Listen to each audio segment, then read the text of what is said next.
নমস্কাৰ মৰমৰ ছাত্ৰ ছাত্ৰীসকল পুনৰবাৰ সকলোকে আমাৰ গেব এডুকেশ্যন চেনেলটোলৈ স্বাগতম জনাইছোঁ। আজি আমি আলোচনা কৰিম ষষ্ঠ শ্ৰেণীৰ বিজ্ঞান পাঠ্যপুথিৰ 4 নম্বৰ অধ্যায় চুম্বকৰ সৈতে খেলোৱা হাঁহ এই পাঠটিৰ সম্পূৰ্ণ প্ৰশ্ন উত্তৰসমূহ। গতিকে তোমালোকে ভিডিঅ'টো সম্পূৰ্ণকৈ শেষলৈকে চাই যাবা। এতিয়া চাওঁ আহা আমি অনুশীলনীৰ প্ৰশ্ন উত্তৰসমূহ। প্ৰথমে আছে 1 নম্বৰ প্ৰশ্নটোত খালী ঠাই পূৰ কৰা। এটো দিছে চুম্বকে আকৰ্ষণ কৰা পদাৰ্থবোৰক ড্ৰেছ পদাৰ্থ বোলে। ইয়াৰ উত্তৰটো হ'ব চুম্বকীয় পদাৰ্থ বোলে। নাম্বাৰ বিটো চোৱা বিভিন্ন কামৰ বাবে কৃত্ৰিমভাৱে তৈয়াৰ কৰা চুম্বকক ড্ৰেছ চুম্বক বুলি কোৱা হয়। উত্তৰ লিখিবা কৃত্ৰিম চুম্বক বুলি কোৱা হয়। নাম্বাৰ চিটো দিছে ৰবৰ ড্ৰেছ পদাৰ্থ নহয়। ইয়াত হ'ব ৰবৰ চুম্বকীয় পদাৰ্থ নহয়।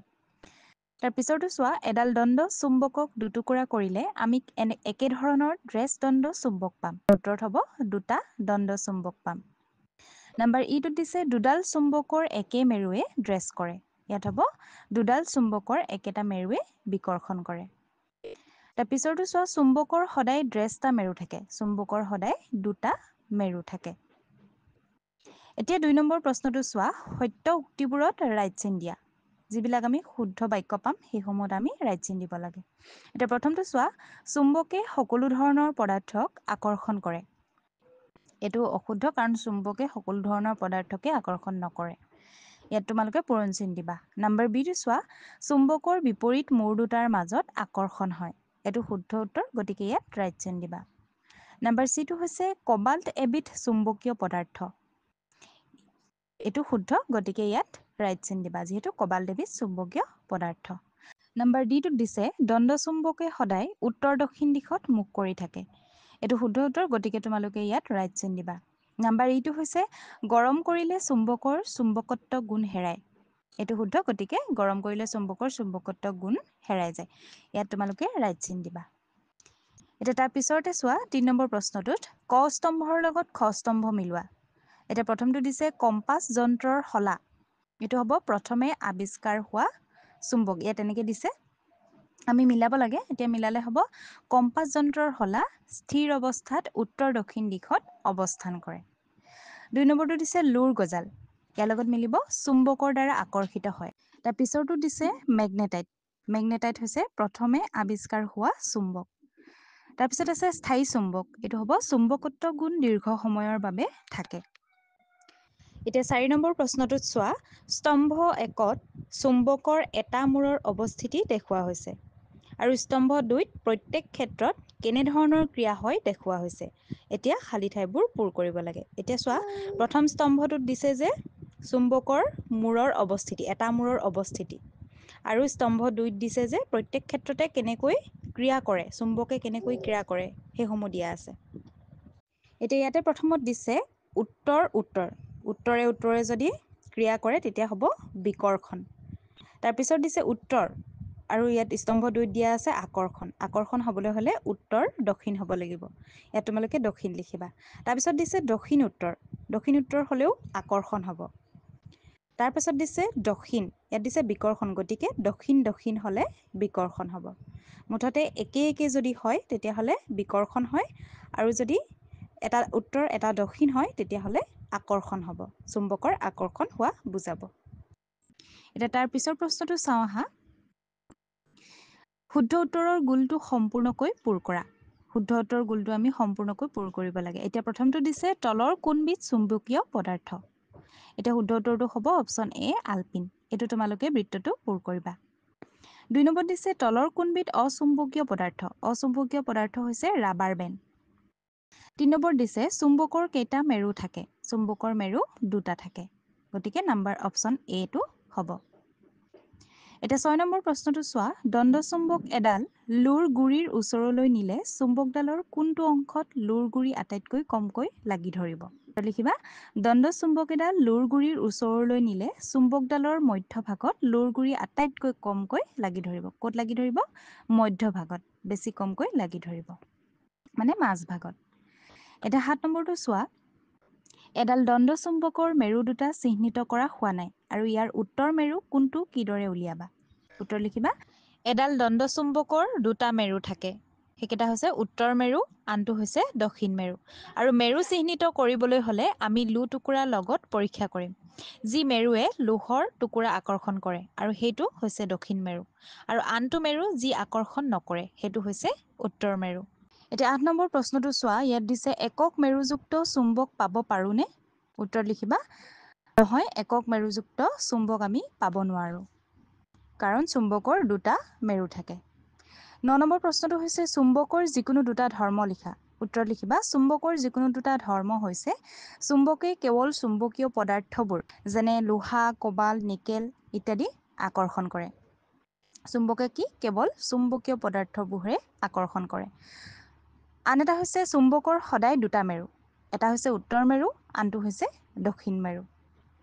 এতিয়া ১০ নম্বৰ প্ৰশ্নটো চাওঁ আহা, লোৰ গজাল এটা কিদৰে চুম্বকলৈ পৰিণত কৰিবা? এতিয়া উত্তৰ লিখিবা, লোৰ গজালটো সমতল ঠাইত থৈ দিব লাগিব আৰু দণ্ড চুম্বকৰ উত্তৰ মেৰুটোৰে এটা মূৰৰ পৰা আনটো মূৰলৈ ঘঁহি লোৱা।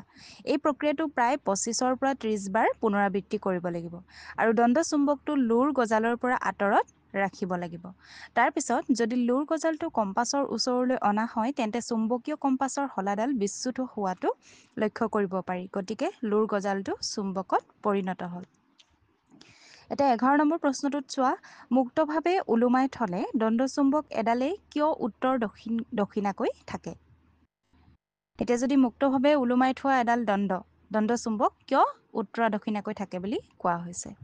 উত্তৰ লিখিবা, মুক্তভাৱে ওলোমাই থলে দণ্ড চুম্বক এডাল উত্তৰ দক্ষিণ দিশত থাকে, কাৰণ পৃথিৱী নিজেই এটা ডাঙৰ চুম্বক আৰু চুম্বকডালৰ উত্তৰ মেৰু পৃথিৱীৰ চুম্বকীয় দক্ষিণ মেৰু অভিমুখে আকৰ্ষিত হয় আৰু দক্ষিণ মেৰু পৃথিৱীৰ চুম্বকীয় উত্তৰ মেৰু অভিমুখে আকৰ্ষিত হয়।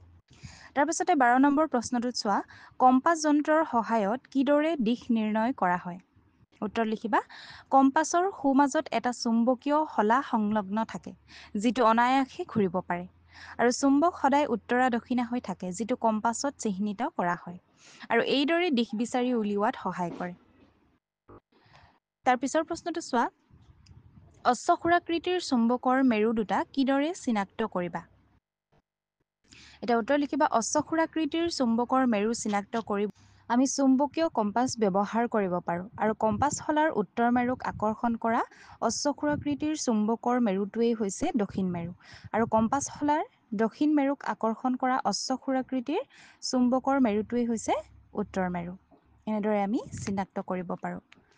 এতিয়া তাৰ পিছৰটো চোৱা, তোমাক এডাল দণ্ড চুম্বক, সৰু এডাল প্লাষ্টিকৰ সৰু স্কেল, এটা কাঠৰ টুকুৰা আৰু লোৰ গজাল এটা দিয়া হ'ল।